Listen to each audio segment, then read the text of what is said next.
There's a man in a suburban garage in Minnesota who has spent the last 11 weekends building a wooden kayak. He doesn't live near any significant body of water. He has never kayaked in his life.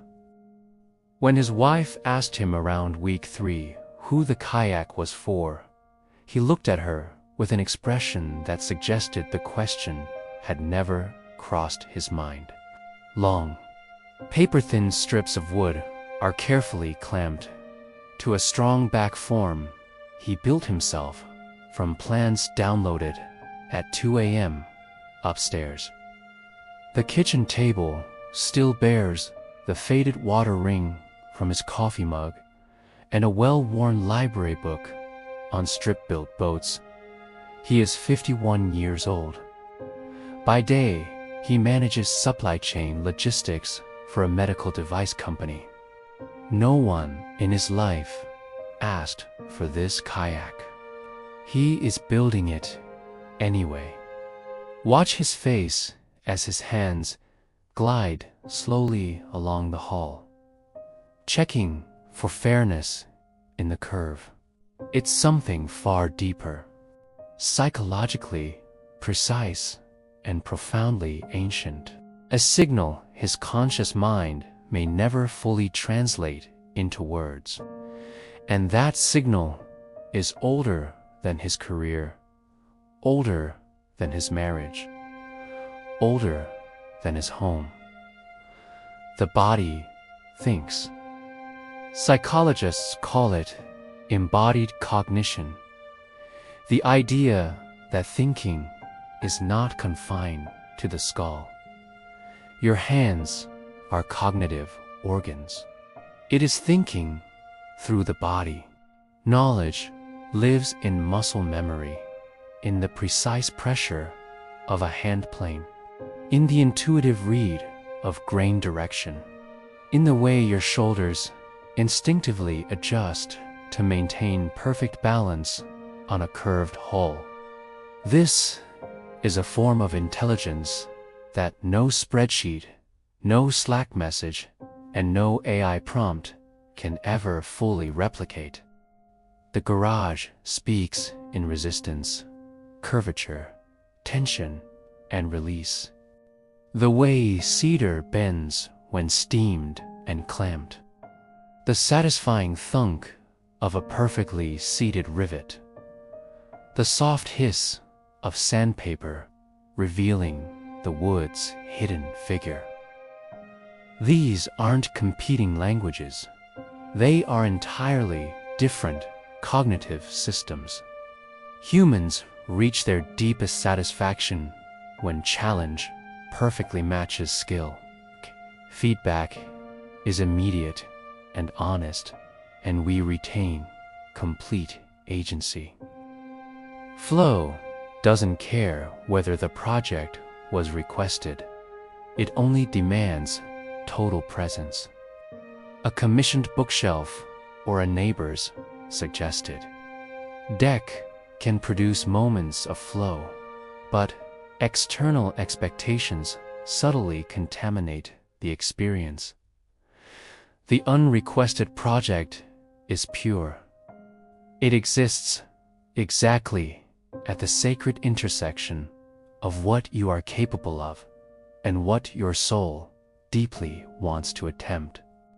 That purity explains why the most psychologically restorative hours in any garage, shed, basement, or backyard are usually spent on things the world never asked for. In our age of constant digital distraction, endless notifications, and fractured attention spans, sanctuaries of deep focus in a distracted world, the antidote to invisibility. In endless meetings, shared documents, matrix-managed teams, and AI-assisted reports, individual effort dissolves into collective fog. The gap between what you do all day and what actually changes in the world grows wider every year. Many men and women quietly feel themselves becoming invisible. One undeniable physical object. The whole curves because he bent the strips. Attribution is absolute and honest. For most of human history, people made things not because someone placed an order, but because making was how they participated in reality itself. The blacksmith forged tools the village needed. The impulse wasn't primarily commercial, it was existential. I left a mark. Industrialization, and then the digital revolution severed that ancient cord. The man in Minnesota isn't confused about geography. He is reaching backward through 2 generations of abstraction to reclaim the oldest, most reliable proof of existence we humans possess. I shaped this with my own hands. The power of memory. Memory researchers call it the reminiscence bump.